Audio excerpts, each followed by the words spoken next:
Hi guys! Gagawa ko ng vitamin ni Chloe. Ito. Malunggay ito guys. Gagawa kong vitamin ni Chloe. Ang gagawin ko lang po ay ihimayin yung mga tangkay-tangkay niya. Tapos, natanggalan ko naman na siya kanina. Ayan yung iba. Tapos, pagka tanggal ko ng mga tangkay, ang gagawin ko guys, hugasan ko lang yung malunggay. Ito pa yung malunggay. Tapos, pagka hugas ko nito, lalagyan ko siya ng mainit na tubig. Tapos, basta ko lang yung mainit na tubig ng siguro mga 5 minutes para matanggal yung mikrobyo. Ito na yung pinaiinom kong vitamins guys kay sa anak kong bunso. Minsan din si Lexis, yung panganay ko. Kasi talagang effective to guys. Subukan nyo siya. May kasamang kalamansi. Kahit walang kalamansi, pinaiinom ko to sa anak ko. Medyo nagkakal-ano na siya. Kasi may vitamin din talaga yan. Tapos tinigil ko na. Bakit guys? Kasi hindi naman talaga nakakataba yung vitamin na pinainom ko. Hindi ko na lang sasabihin kung ano. Pero ilang vitamin na yung trinay ko sa anak ko. Kaya, eto, matagal-tagal ko na din itong pinainom sa anak ko. Effective naman siya. So, tuloy-tuloy isang buwan, walang isang buwan, gano'n. Nababawasan na yung sipon niya, yun. Tapos magkakalagnat man siya sipon, nawawala din naman siya guys. Kaya eto, tinutuloy-tuloy ko na inom ng malunggay niya. Tapos, bubuhusan ko lang ng mainit na tubig. Ayan.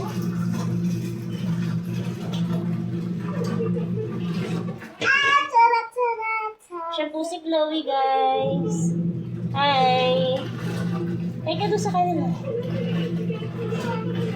Nahiya siya, guys. Pero madaldal yan, guys. Pasupport po kami sa amin pong gagawin. Facebook.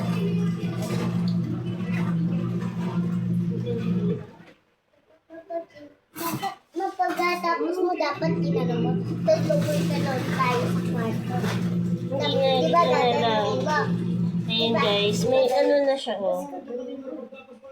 Ganyan.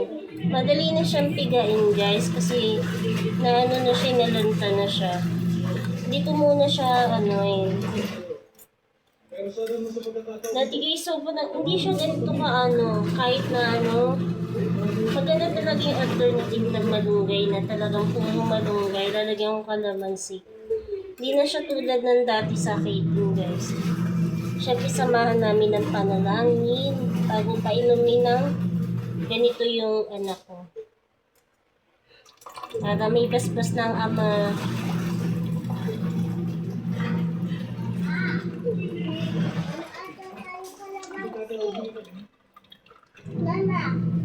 Wait lang.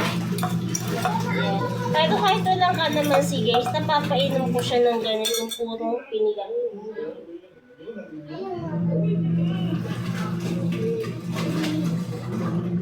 Ito guys.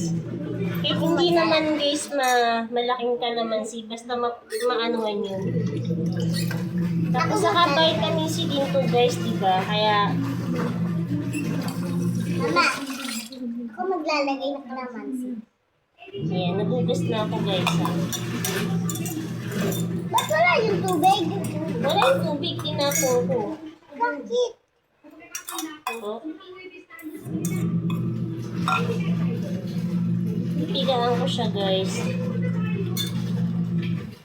Bakit tumalsik sa atin? Yan yung pinsan ko lagi kong pinapatawa. Eh, napipiga ako guys. Mama, unti lang yan. Kapay na mo sa akin. Oo.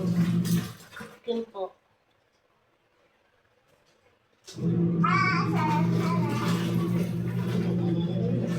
Ngayon, pag pinapainom ko siya nito, may sinat. Nawawala na yung sinat niya, guys. Kaya niyo sa mga baby niyo, pwede din ito may Oregano. Pinapainom kami ni Mama na oregano. Dahil pinapainom kami ni Mama ni Kuya. Kalamansi si Kuya ayaw uminom. Takot na takot. Ayaw pa simutin. Kailan? Wait lang lang.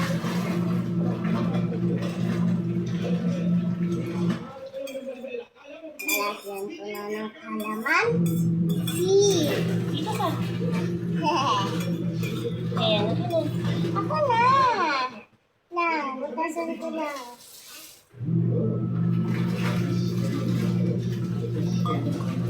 Hindi ko mabutasan. Wasik naman. Uy. Ayan, guys. Galisin yung kamay mo para makita nila yung ano. Ayan, guys. Nalagyan ko siya kalamansi. Ako mag-iinom, sarili ko lang. Kukuha na ako ng kutsara, Ayan, guys. guys. Ito, mahal na mini-ready na ako. Ay, Panalanginin muna natin. eh. Gitna. Kamay sa kalat po sa kwenta kasi iyayaw ko sa ikaw mga inuman. Pakibasa mo po kung inamin ng ito at ang inuman. Matawad po sa kasalanan po namin nagawa po sa iba ang mga. Ang lahat ng ito po'y magalang po namin.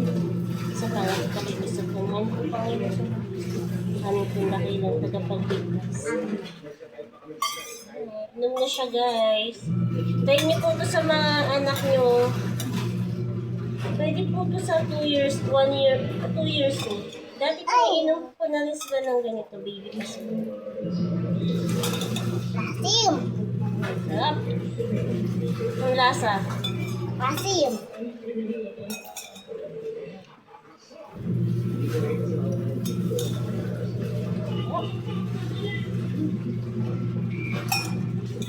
Binigyan ng asim ko, parang giniginawa ko. Ano yun? Ano, guys? Ay, ayoko. Matatain mo. Ayoko matayan.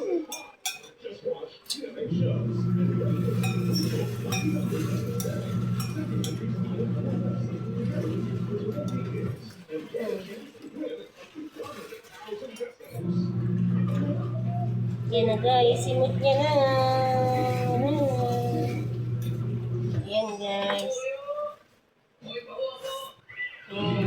Tapos, painom ko na ulit yan, guys. Bukas na rin ng hapon pag uwi ko. Galing trabaho. Yeah. Once a day ko na siya pinaiinom, guys.